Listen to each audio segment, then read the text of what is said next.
just completed some shopping at Asda.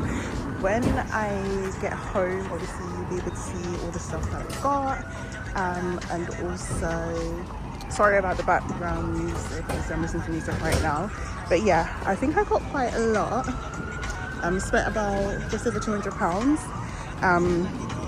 So yeah, once I start packing you'll be able to see the rest of items, but yeah, it's going well so far.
That's why they do it.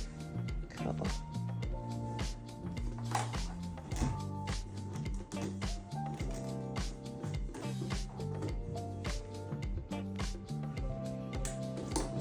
That's what's sealed. It's sealed. You put the name, address on the barrel. You sent me the information.